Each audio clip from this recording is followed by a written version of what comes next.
Vamos ahora, entonces empecemos con sistema osteoarticular del miembro superior. Vamos a ver si hoy alcanzamos a ver todos esos huesos que lo conforman. Miren que el segmento como tal, o el miembro superior, lo podemos dividir en unos segmentos y cada segmento tiene su esqueleto específico. Entonces, este primer segmento que está aquí introducido como y adherido al tórax, detrás del tórax y adelante del tórax, todo ese segmento completo lo conocemos como la cintura escapular. De la cintura escapular, así de abajito, como tenemos la cintura pélvica, en el miembro superior también tenemos una cintura y esa cintura se llama la cintura escapular. Esa cintura escapular está conformada grande por 3 huesos. El primero es este que vemos aquí encima, que es la clavícula. El segundo es este hueso de forma triangular. Es un hueso plano que se conoce como la escápula. Anteriormente se conocía como el omóplato. Ya cambió de nombre, ya lo vamos a llamar escápula. Toda esa es la escápula. Y la tercera parte que conforma la cintura escapular es la epífisis proximal. Ojo, no está hablando de todo el hueso completo, sino solamente la epífisis proximal del húmero. Entonces vuelvo y repito, huesos que conforman la cintura escapular, clavícula, escápula y epífisis proximal del húmero. Por la cintura escapular es que se articula el miembro superior al tórax, al tronco del paciente. Bueno, ¿qué otro hueso tenemos o qué otros segmentos tenemos que se van formando? Alrededor de la cintura escapular se forma un gran segmento o una gran articulación a este nivel que vamos a conocer como la articulación del hombro. Es como la primera y la principal articulación de este nivel. Y luego nos adentramos hacia esta región que conocemos como el brazo. Esto ya lo habíamos mencionado, ¿cierto? Brazo. Seguimos con el codo y el antebrazo. Entonces miren que el brazo no es que sea todo completo, sino que solamente este segmento es el brazo y solamente este segmento de abajo es el antebrazo. El brazo está conformado por un esqueleto que se llama el húmero, que ya vamos a hablar y a detallar un poquito más el húmero. Es un esqueleto largo, es un hueso largo. O sea que a los huesos largos ya dijimos, se les describe epífisis proximal, metáfisis, diáfisis, metáfisis distal y epífisis distal. Bueno, en el antebrazo vamos a ver que el esqueleto del antebrazo lo conforman 2 huesos. El radio, que es este de acá, ¿por qué sé que es el radio? Porque acuérdense que se queda con el dedo pulgar. La antenita, el dedo pulgar es la antenita de ese radio. En cambio, la ulna, que ya se cambió de nombre, incluso acá me ponen los 2 nombres, no lo vamos a llamar cúbito, sino que la vamos a llamar ulna, es el hueso medial del antebrazo, que forma el esqueleto del antebrazo. Esta de acá que va con el meñique, con el mínimo, esa es la ulna. Llegamos a la región de la muñeca. Entonces acuérdense que ahí en la muñeca tenemos después la mano, que es todo esto distal, y la mano la vamos a dividir en estas 3 regiones. El carpo, que está conformado por 8 huesos proximales u 8 huesos articulados el uno con el otro, carpo. El metacarpo, que son huesos, 5 huesos, uno para cada dedo, 5 huesos en total, siguen siendo huesos cortos, a pesar de que sean como larguitos, siguen siendo huesos cortos. Y las falanges, que en total tenemos 14, entonces 5 metacarpianos y 14 falanges. El segundo dedo, tercer dedo, cuarto dedo y quinto dedo tienen 3 falanges, que son proximal, falange media y falange distal. El dedo pulgar no tiene sino 2 falanges, una proximal y una distal. Entonces no tiene esa famosa falange media. Ese es el resumen de todo lo que vamos a ver de cada una de las estructuras de los huesos. Entonces, vimos miembro superior, 4 segmentos grandes, el hombro, el brazo, el antebrazo y la mano. En el hombro está la clavícula y la escápula, en el brazo el húmero, en el antebrazo el radio y la ulna, y en la mano los huesos pues, del carpo, metacarpo y falanges. Vamos a empezar con el primer hueso, la clavícula. Entonces, la clavícula es un hueso largo, o sea que en teoría le podemos describir una epífisis proximal, una metáfisis, una diáfisis, una epífisis distal y una metáfisis por acá también distal. Realmente no las vamos a llamar epífisis y metáfisis, sino que las vamos a llamar extremidades. Entonces la clavícula anatómicamente se le escribe una extremidad proximal, que viene siendo esta de acá, y una extremidad distal, que viene siendo esta de acá. ¿Por qué conozco o por qué reconozco la extremidad proximal, esta de acá? Por esto. Miren que la extremidad proximal es más cilíndrica. En cambio, la extremidad distal es completamente aplanada. Miren otra vez la clavícula en esta imagen. Y miren cómo se posiciona la clavícula. Esta acá sería la extremidad proximal, cilíndrica, y esta acá sería la distal. Miren que la distal se articula con la escápula, con la misma escápula, con una estructura que se llama el acromion. Acromion, por eso esa articulación se llama acromio clavicular, después la vamos a ver. Y hacia acá, hacia la línea media, tenemos que esa extremidad cilíndrica se articularía con el manurio, el esternón, para ser más específicos. Entonces ahí se articularía con el manurio del esternón. Por eso en la clavícula vemos una carilla articular cilíndrica, que es una carilla articular esternal, porque se articula con el esternón. En cambio por aquí veríamos una carilla articular acromial para la articulación con el acromio. ¿Qué más se le escribe a la clavícula? Se le escribe una cara superior. Todo esto que estamos viendo por encima es la cara superior. Y la cara superior es muy fácil de palpar en nuestros pacientes. Tóquense ustedes en este momento en la casa, estando sentados en la casa, tóquense la clavícula. Uno se siente toda esa cara superior todo eso es toda la cara superior de la clavícula. Miren que es muy lisa y que está muy en contacto y en proximidad con la piel. Entonces cualquier lesión, cualquier fractura de clavícula fácilmente puede atravesar la piel y ser una fractura expuesta, una fractura abierta. Bueno, se le escribe esa cara superior y si la volteamos y la miramos por debajo, ahí está acá, vamos a ver que tiene una cara inferior. ¿Yo por qué reconozco la cara superior de la cara inferior? Porque miren que en la cara inferior tengo varias estructuras. Primero que todo, y hacia el extremo external,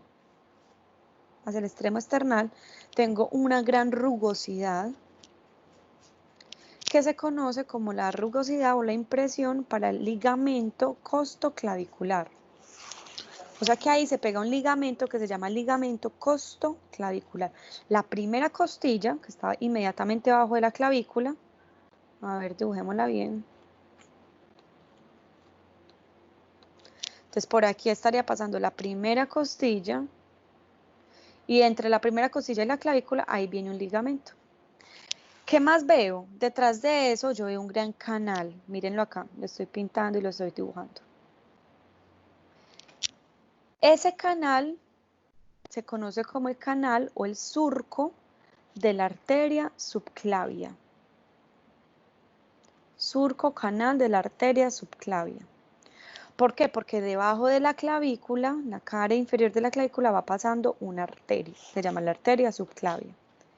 Entonces, mucho cuidado con esa arteria, porque si esa clavícula, imagínense, se llega a romper, una de las estructuras que puede comprometer es esa arteria. Esa arteria es una arteria de gran calibre, el paciente se puede desangrar y puede tener hemorragias internas y uno no realmente estar viendo ese sangrado hacia el exterior, sino que ese sangrado se está dando hacia toda la cavidad torácica. Bueno, lateral al canal subclavio voy a tener una gran rugosidad, que sobresale, una prominencia que sobresale ahí, que se conoce como el tubérculo conoides. Y acá no me lo pintan en esta imagen, pero al lado del tubérculo conoides hay una línea rugosa que se conoce como la línea trapezoidal. Entonces, tubérculo conoides, línea trapezoidal. Así sería más o menos. Ahí llegan dos ligamentos, los ligamentos conoides al tubérculo conoides y el ligamento trapezoides a la línea trapezoidal. Entonces hay dos ligamentos que se unen ahí, acá en la mitad, en la parte medial un ligamento y en la parte lateral otros dos ligamentos, ligamento conoides y trapezoides. Bueno. Grande, eso es todo lo de la clavícula. Miren que acá sí me dibujan la cara superior, miren que la cara superior se ve más lisa, no hay nada. En la cara inferior está la rugosidad para el ligamento costoclavicular, el canal subclavio, y miren que acá me pintan el tubérculo conoides y la línea trapezoidal. Extremidad external, y esta de acá sería la extremidad acromial, o de extremidad proximal y distal, como la quieran llamar. ¿Listo? Ahí son más imágenes de clavículas. Bueno, vamos con la escápula. Entonces, la escápula es un hueso descrito como hueso plano. La escápula grande para que sepamos ubicarla. Vemos que tiene una cara anterior, que es toda esta de acá. Aprendan a reconocer la cara anterior, porque miren que en la cara anterior la escápula tiene una gran fosa y no hay nada. Y tiene esto que se proyecta hacia la cara anterior. ¿Listo? Esa fosa que vemos en la cara anterior la conocemos como la fosa subescapular. Entonces está la fosa subescapular. Y esta estructura que se proyecta hacia anterior se conoce como la apófisis coracoides. Sobre esa fosa subescapular se inserta un músculo que se llama el músculo subescapular. Entonces la cara anterior es muy fácil verla. Fosa subescapular para el músculo subescapular. Y una proyección hacia adelante que es la apófisis coracoides. Bueno, si volteamos la escápula, la miramos por detrás, acá atrás, mírenla ahí, vamos a ver que inmediatamente podemos escribir cuál es la cara posterior y diferenciarla, porque miren que la cara posterior tiene una gran fosa, pero esa fosa sí hay algo ahí. Miren que hay una línea que atraviesa esa gran fosa escapular. ¿Sí ven esta estructura que estoy pintando ahí? Eso solamente lo veo por detrás de la escápula. Esa estructura que atraviesa la cara posterior de la escápula se conoce como la espina escapular. Espina escapular. Y esa espina escapular se ancha hacia lateral, miren acá cómo se prolonga y se ancha grande, formando lo que se conoce como el acromion. ¿Se acuerdan que les dije que la extremidad lateral o externa de la clavícula se articula con el acromion? Este es el acromion, es el ensanchamiento de la espina de la escápula. Este acromion forma como el techo del hombro. Tóquense el hombro en la parte de arriba, se van a sentir un hueso duro en ese momento. Ese es el acromion. Y ahí es donde se articula la clavícula. Bueno, ¿qué pasa entonces con esa espina de la escápula? Ella me subdivide esa fosa en dos fosas. Una fosa superior, que es esta que estoy pintando acá, que se llama la fosa supraespinosa, y una fosa inferior, que es esta de aquí abajo, que se conoce como la fosa infraespinosa. Entonces, fosa supraespinosa, fosa infraespinosa.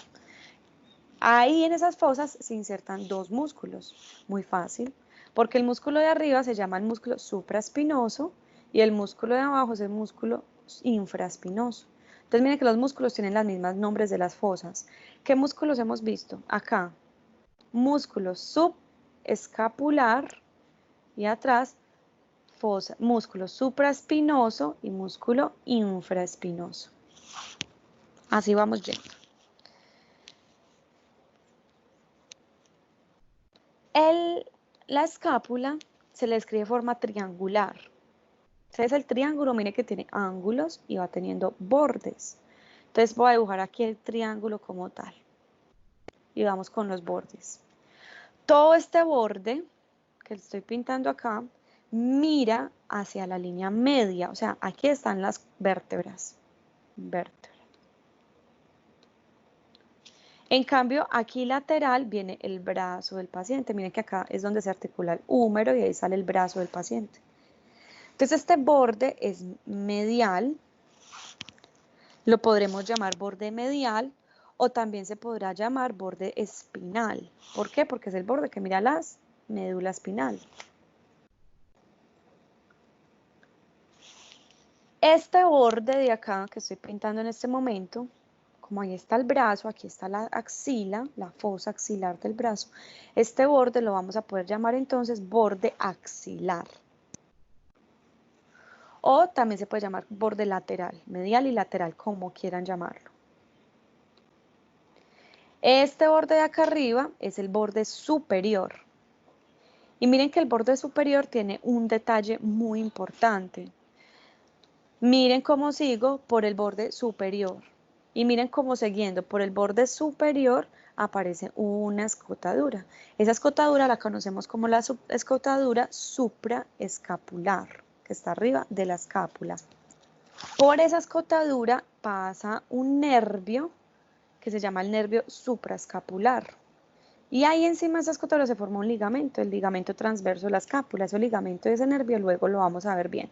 Pero sepan que ahí arriba está escotado, ahí hay una escotadura, muy bien. ¿Qué más grande tiene la escápula? Ya la vamos a terminar. Y yo creo que es el hueso más complicado.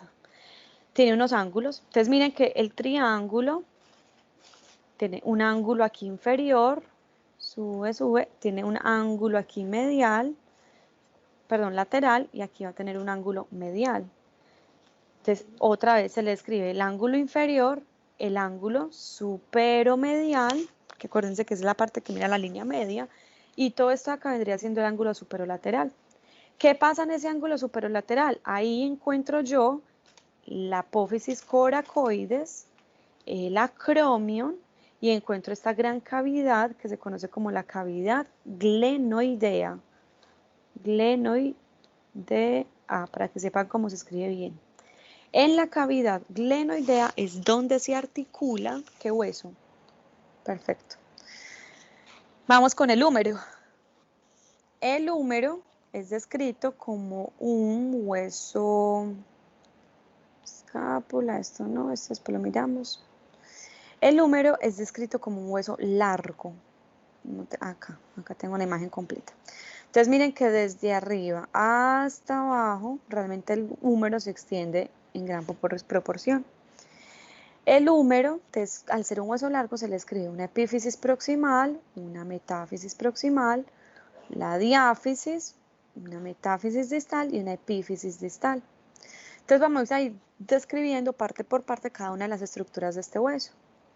En la epífisis proximal, vamos a verla aquí mejor, aquí, es esta que vemos acá agrandada.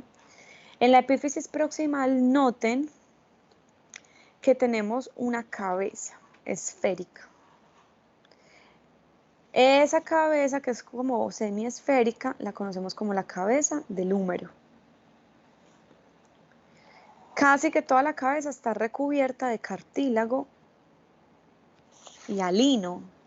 Ese cartílago hialino es para proteger el hombro en su articulación con la escápula. Entonces todo eso que ven ahí en blanco es la cabeza recubierta de cartílago hialino. Inmediatamente detrás de la cabeza, o sea acá, donde puse la línea, se angosta un poco más la cabeza y forma el cuello anatómico del húmero. Por detrás del cuello anatómico del húmero se forman dos tuberosidades grandes. Aquí vemos una más grande y por aquí vemos otra más escondidita. O miren acá una, no la estamos viendo tan grande ya porque el hueso está muy girado, y aquí está la otra que es la más chiquita. O aquí se alcanza a ver esta tuberosidad mayor. Entonces, detrás del cuello anatómico del húmero hay dos tuberosidades. Esas dos tuberosidades se conocen como las tuberosidad mayor y tuberosidad menor. O también conocido como tubérculo, le pueden ser tubérculo, tuberosidad, cualquiera de los dos es válido, tubérculo mayor y tubérculo menor, o también se pueden llamar como troquín y troquíter. El troquíter es el mayor y el troquín es el menor.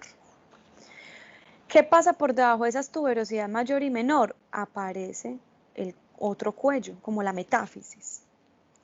Esa metáfisis va a tener un nombre, se va a llamar como el cuello quirúrgico del húmero. Entonces otra vez, cabeza, cuello anatómico, tuberosidad mayor y tuberosidad menor y cuello quirúrgico del húmero. Eso es todo lo que se le da a la epífisis proximal del húmero. Miren que se alcanzan a ver también las estructuras en las radiografías. Me gusta mucho que ustedes repasen acá. Entonces se ve muy bien. Miren la cavidad glenoidea. Voy a señalar toda la cavidad glenoidea. Y luego voy a ir a señalar toda la cabeza del húmero. ¿Quién es más grande entre esas dos? El húmero. Miren que la cabeza del húmero es 3 veces más grande que la cavidad glenoidea. Y eso es muy importante porque eso hace que la articulación glenumeral es la articulación más inestable que tenemos en el cuerpo. La más propensa a luxarse y a sufrir luxaciones, por eso.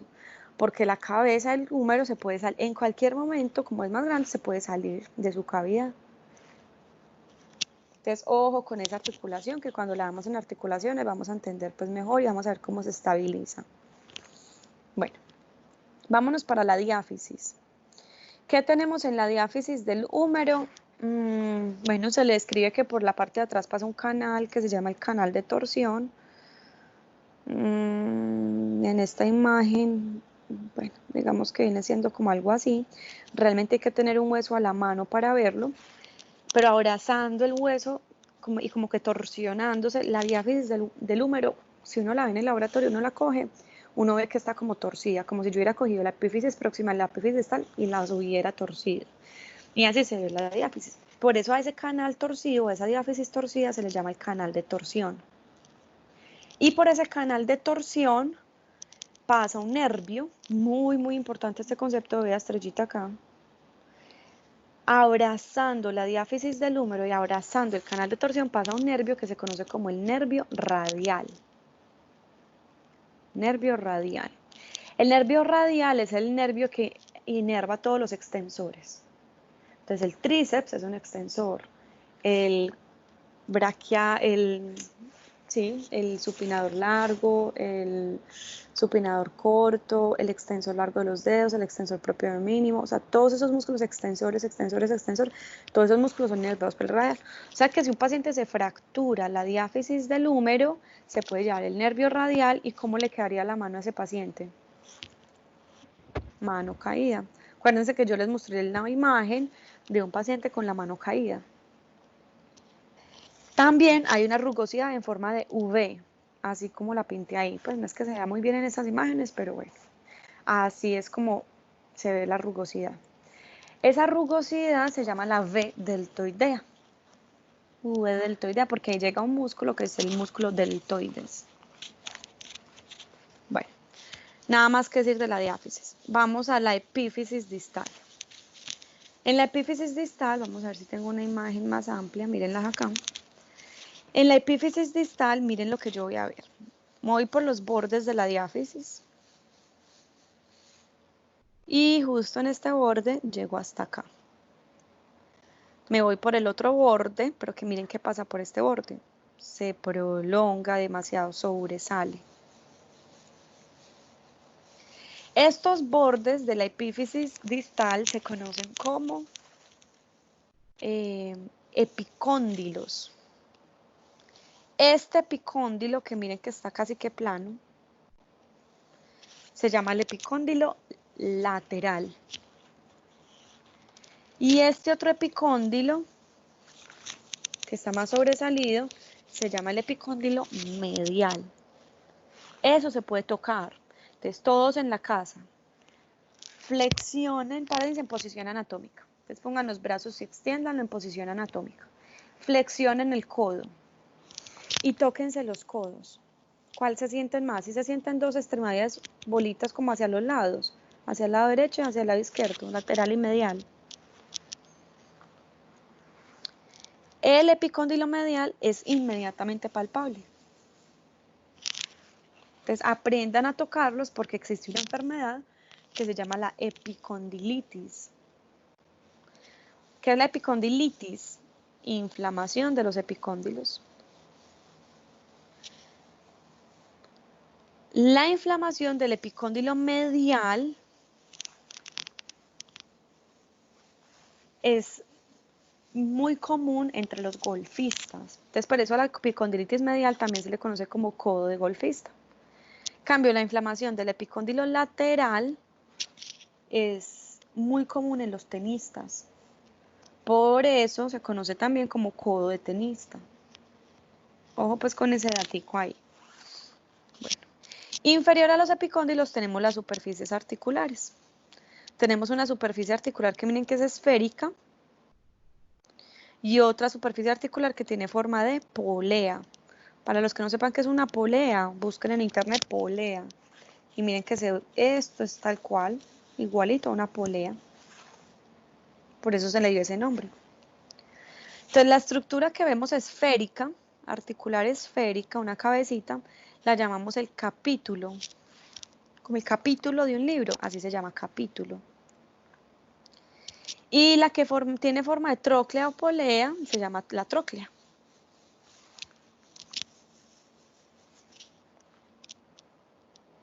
Por detrás vemos una gran fosa. Esa fosa la llamamos la fosa olecraniana. Esa es la fosa donde se acomoda el olecrano en el codo. ¿Listo? Sería esta fosa de acá atrás. Comparen esta la cara anterior y comparen esta que es la cara posterior. Voy a borrar lo que señalé ahí en rojo. Miren que solo en la cara posterior veo esa gran fosa. Entonces yo sé que esto es por detrás. Fosa olecraniana. Epicóndilo medial, trócleo polea, epicóndilo lateral. Muy bien. El radio y la ulna. Entonces, diferenciar el radio y la ulna es bastante fácil. Ojo que ustedes siempre confunden cuál es ese hueso y cuál es el otro y siempre los tienden a confundir. Pero miren que es extremadamente fácil por esto. El radio, cuando vamos a ver el radio, las epífisis proximales del radio, vamos a ver que el radio es pequeñito, es pequeño, proximal, tiene una cabecita pequeña, como circular, como cilíndrica. Es una cabeza pequeña y cilíndrica. En cambio, si vamos a ver la epífisis proximal de la ulna, mírenla acá. La epífisis proximal de la ulna tiene esta forma, se describe como forma de gancho. Me parece un gancho. Y es más grande. ¿Qué pasa? Que en las epífisis distales estos dos huesos se invierten. Entonces, miremoslos acá los dos juntos. Miren que el radio arriba es pequeño, la ulna tiene un gancho grande. Pero a nivel inferior, en la epífisis distal, miren esas epífisis distales, el radio se vuelve más grande y la ulna se vuelve muy pequeñitica. Entonces esos tamaños se van invirtiendo. Diferenciar cuál es el radio y cuál es la ulna es extremadamente fácil, por lo que les dije, busquen la cabecita cilíndrica o busquen el gancho, que hay que se ve bien el gancho. Entonces vamos primero con el radio. Epífisis proximal del radio. La epífisis proximal del radio tiene una cabeza cilíndrica o esférica, no tanto, cilíndrica. Esa cabeza en la parte superior tiene una cavidad que se articula, una cavidad cóncava que se articula con esta parte, con el capítulo del húmero. Entonces imagínense y miren ese capítulo tan cilíndrico, tan esférico, tiene que tener una gran fosita. Esa fosa para articularse está aquí encima de la cabeza del radio. Se conoce como la fosa glenoidea o la cavidad glenoidea del radio. Es para articularse con el capítulo del húmero. Encima de esa fosa y hacia el lado de la cabeza se angosta. Entonces se vuelve acá un poquitico más estrecha. Y a esta porción estrecha la conocemos como el cuello del radio. Entonces, ¿qué tiene el radio? Cabeza, cuello y cavidad glenoidea. Hacia abajo del cuello se forma una gran tubérculo o una gran tuberosidad. Ese tubérculo, esa gran tuberosidad la vamos a conocer como la tuberosidad radial. La tuberosidad del radio. Ahí se encuentra o se inserta, perdón, hasta ahí llega un músculo que es el músculo bíceps braquial. El famoso bíceps, cuando vamos al gimnasio y nos digan hagamos bíceps, ese músculo ya vamos a ver dónde se origina, pero termina ahí en la tuberosidad radial. Continúa la diáfisis. La diáfisis tiene pues como múltiples otras estructuras que un borde cortante, pero bueno, como acá no se ve tan bien en las diapositivas, voy como a omitirlo por estas clases. En la epífisis distal, vemos que la epífisis distal del radio se vuelve más grande y forma una apófisis que sobresale a un lado, esta que acabo de pintar ahí. Esa apófisis sobresaliente se conoce como la apófisis estiloides del radio. Y ya. Entonces, volvamos a repetir las partes del radio. Cabeza del radio. Tiene cuello y tiene cavidad glenoidea. Para el capítulo con el húmero.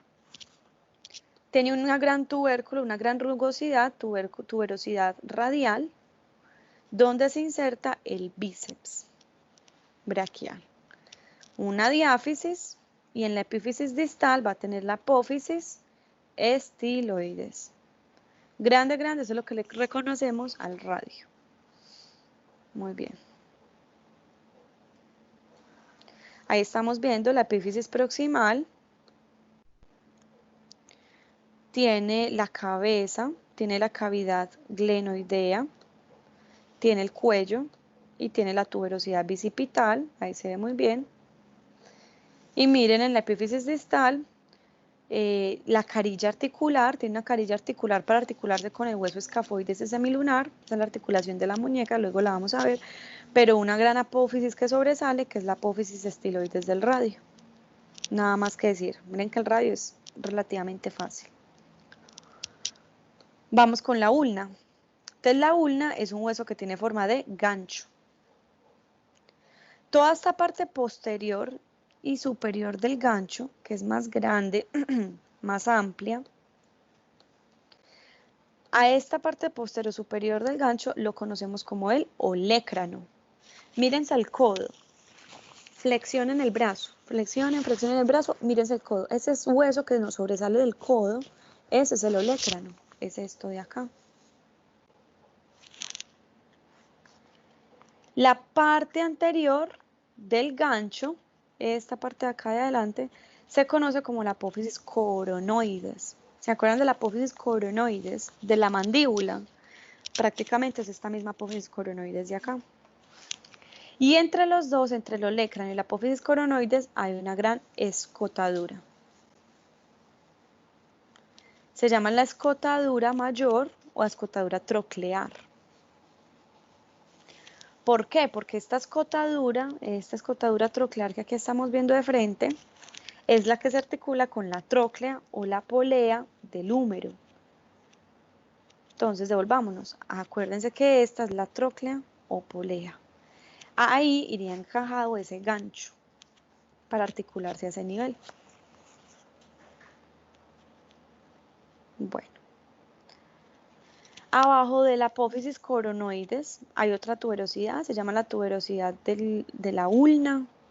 Ojo que acá me dicen cúbito y ya no se llama cúbito, sino que es un hueso que se llama ulna. Y al ladito de la escotadura troclear mayor hay otra escotadura que en estas imágenes no se ven bien, digamos que esta la muestra acá, no al frente, sino al lado, a un lado. Hay otra escotadura que es la escotadura radial, ahí viene la cabecita del radio. Todos estos los vamos a ver articulados y vamos a ver cómo se unen cuando veamos la clase de articulaciones. Hacia inferior, yéndonos hacia inferior, pues tenemos toda la diáfisis. La diáfisis también se les describe muchas estructuras anatómicas, no se ven la mayoría acá, entonces voy a omitirlas. Nos vamos con la diáfisis y llegando distalmente a la diáfisis llegamos a la epífisis distal. Y miren esa epífisis distal, es bastante pequeña. Tiene una carilla articular que se articula a distancia con la muñeca. Realmente no hace contacto, esta carilla articular no hace contacto con un hueso, sino con un ligamento, un menisco. Pero bueno, tiene la carilla articular para la articulación de la muñeca y una apófisis que sobresale, esa que ven ustedes ahí, que se conoce también como la apófisis estiloides de la ulna. Entonces acuérdense que hay una apófisis estiloides del radio y una apófisis estiloides de la ulna. Los huesos de la mano, acuérdense que los vamos a ir en 3 regiones. Una primera región más proximal, que está conformada por 8 huesos en total, que se conoce como la región del carpo. Una región intermedia, que tiene 5 huesos en total, que se conoce como el metacarpo. 5 metacarpo. Y una región distal, que son propiamente ya los dedos, que los esqueletos de los dedos lo conforman lo que son las falanges. En total tenemos 14 falanges. Entonces vamos a ir viendo los huesos de la mano desde proximal a distal, o sea, desde el carpo hasta las falanges. Los huesos del carpo se acomodan o se articulan el uno con el otro en 2 hileras. Entonces ahí estoy dibujando una línea que me separa una hilera proximal, que sería esta, y una hilera distal, que vendría siendo esta. De lateral a medial, párense en posición anatómica. Entonces, ojo, porque ¿quién es el dedo lateral cuando estamos parados en posición anatómica? Es el dedo pulgar. O sea que cuando yo hablo de lateral a medial, estoy hablando de este hueso hacia estos más mediales. 3 y 4 ahí encima. Entonces, de lateral a medial, ¿cuál es el primer hueso que encontramos? El que está ahí en amarillo. Se llama el hueso escafoides. El escafoides es uno de los huesos más importantes de los huesos del carpo porque es el hueso que me sostiene todo el pulgar. Y el pulgar es el dedo que se encarga de la mayor movilidad de la mano. El 90% de los movimientos los tiene este dedo. Entonces por eso el escafoides es tan importante, porque sostiene ese dedo. El escafoides tiene un pequeño tubérculo que sobresale, no se ve bien ahí donde lo pintan en la imagen, digamos que es este de acá, que se conoce como el tubérculo del escafoides. Ahorita vamos a ver por qué es importante ese tubérculo. Bueno. Siguiente hueso que tenemos de lateral a medial, o sea, este en rosado, se conoce como el hueso semilunar. Entonces apréndanse o imagínense una lunita, semilunar, ese hueso de ahí, y tiene forma de semiluna, por eso se le dio el nombre.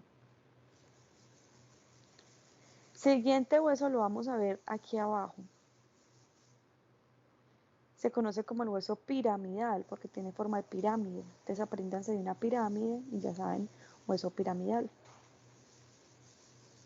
Y encima del piramidal hay un hueso redondeado, circular, que se conoce como el pisiforme. Pisiforme. Entonces vuelvo y repito, los huesos de la primera fila: escafoides, semilunar, piramidal y pisiforme. Son 4 huesos en la primera fila del carpo. 4 huesos. Miren que el pisiforme está articulado encima del piramidal. Por eso, si yo cojo esa mano y la volteo y la miro por detrás, por ejemplo acá, miren que solamente voy a ver 3 huesos, escafoides, semilunar y voy a ver el piramidal, si yo la miro desde atrás. Entonces eso es muy importante para cuando miremos radiografías o tomografías de hecho. ¿Por qué no vemos el cuarto hueso? Porque está aquí adelante, mírenlo ahí, pisiforme. Vamos con la segunda hilera de los huesos del carpo. La segunda hilera de los huesos del carpo, nuevamente lateral a medial, acuérdense que lateral está el pulgar, desde lateral a medial tenemos el trapecio, que es ese que está ahí en azul, el que está en verde se conoce como el trapezoide, trapecio, trapezoide. Luego viene el hueso más grande de todos los huesos del carpo, ese que tenemos ahí en morado. Más grande, entonces se llama el grande. O también anteriormente le decían el capitado. Cualquiera de los dos nombres que se quieran aprender se los valgo, capitado o grande. Ese que está ahí en morado. Y por último, este anaranjado se llama el amatal.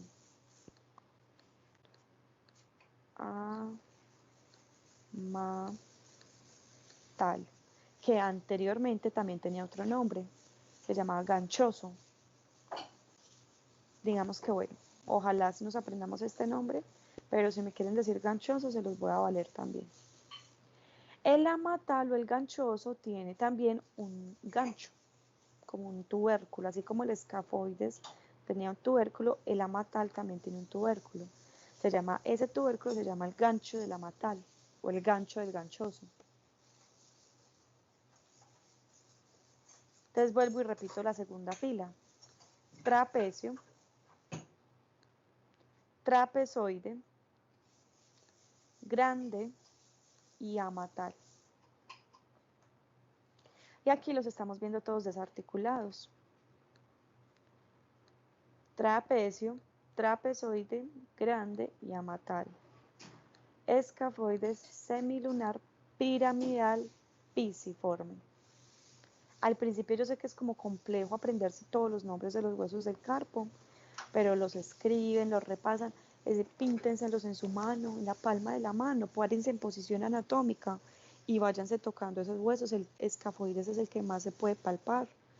Escafoides y los van diciendo en orden para que los vayan sintiendo. El pisiforme también se siente muy bien, se siente como una bolita en toda la palma de la mano. Los aprendemos a tocar el próximo semestre en semiología, pero practíquenlos muy bien para que se sepan el orden. Y ellos se ven muy bien en las radiografías. Entonces, miremos acá. Escafoides, semilunar, piramidal y pisiformes acá, superpuestos. Se ve el trapecio, trapezoide, miren este gigante, grande, y aquí el amatal con el gancho del amatal. Se ven todos los huesos. El radio con la apófisis estiloides del radio y la ulna, este es el radio, la ulna con la apófisis estiloides de la ulna. Bueno, vámonos ahora con los huesos del metacarpo. Aprendiendo esos huesos del carpo, créanme que ya los huesos del metacarpo van a ser, y el resto, van a ser pan comido.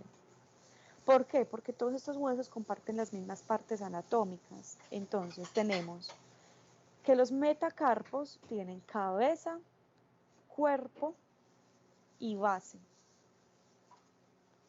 Y las falanges también. Las falanges tienen cabeza, cuerpo y base. Cabeza, cuerpo y base. Entonces, no es sino decir, especificar qué hueso o de qué dedo estoy hablando. Entonces, ¿cómo enumeramos los dedos en la mano? De lateral a medial, los dedos se enumeran por números. Decimos que este es el primer dedo, segundo dedo, tercer dedo, cuarto dedo o quinto dedo. Eso es válido decirlo así. O también los podemos llamar por nombres. Dedo pulgar, dedo índice, dedo medio, dedo anular y dedo mínimo o meñique. El pulgar vendría siendo el primer dedo, el índice vendría siendo el segundo dedo, el dedo medio vendría siendo el tercer dedo, el anular el cuarto dedo y el mínimo o meñique vendría siendo el quinto dedo. Entonces es válido cualquiera de las formas para decir primero, segundo, tercero, cuarto, quinto o por nombre. Entonces, cuando yo les especifique alguna región de alguna falange, ustedes me van a tener que decir, por ejemplo, acá les voy a dar varios ejemplos, que esta es la cabeza, bueno, las falanges, antes de especificar las regiones. Las falanges se enumeran según la proximidad a la extremidad. Esta vendría siendo la falange proximal, esta vendría siendo la falange media y esta vendría siendo la falange distal. Anteriormente se le decía falange, falangina y falangeta. No sé si a alguno de ustedes les tocó. Ya ese nombre ya no es válido. Ya es falange proximal, media y distal. De la amarilla sería la proximal, la verde sería la media, la rosada sería la distal. Entonces, ahora sí, si yo les señalo esta región de acá, específicamente, ¿qué les estoy señalando? Entonces les voy a dar yo varios ejemplos para que entendamos mejor. Esta sería la base de la falange proximal del cuarto dedo. Otro ejemplo, esta sería la cabeza del primer metacarpiano. Este de acá sería el cuerpo del quinto metacarpiano. Otro ejemplo, esta de acá, sería la cabeza de la falange intermedia del tercer dedo. Entonces miren que es muy sencillo. Algo que les quiero mencionar muy importante es esto. Los huesos del carpo, miren que los huesos del carpo, cuando se articulan y se unen el uno con el otro, forman hacia la palma de la mano una concavidad. Esto es una concavidad. Y esa concavidad está cubierta por un ligamento que se extiende entre el gancho de la matal, entre el tubérculo del escafoides, que vendrían estando por acá, tubérculo del escafoides, entre el hueso pisiforme y el tubérculo del trapezoide. Ese ligamento se conoce como el retináculo de los flexores, lo van a ver en la clase de articulaciones. Ese retináculo de los flexores hace que entre los huesos del carpo y ese ligamento se forme un túnel por donde está pasando la flechita. Ese túnel se conoce o se llama como el túnel del carpo. Por ahí, mírenlo acá, huesos del carpo, y miren encima ese ligamento, ese retináculo de los flexores, miren cómo se forma el túnel. Por dentro del túnel del carpo es que ingresan a la mano unos tendones y un nervio. Miren ahí ese nervio en esta imagen. Ese nervio se llama el nervio mediano. Miren que se distribuye entre el primer, segundo, tercer y la mitad del cuarto dedo. Entonces, cuando hay algo dentro del túnel del carpo que comprima ese espacio, se comprime ese nervio y el paciente se queja de dolor en esos dedos. Ese es el famoso síndrome de túnel del carpo. Entonces, miren acá nuevamente la concavidad de los huesos del carpo y el retináculo de los flexores. Y ahí formando ese túnel del carpo, por ahí pasa el nervio mediano. Como lo último que les quería mencionar de esos huesos. ¿Listo? Eso es todo lo que falta.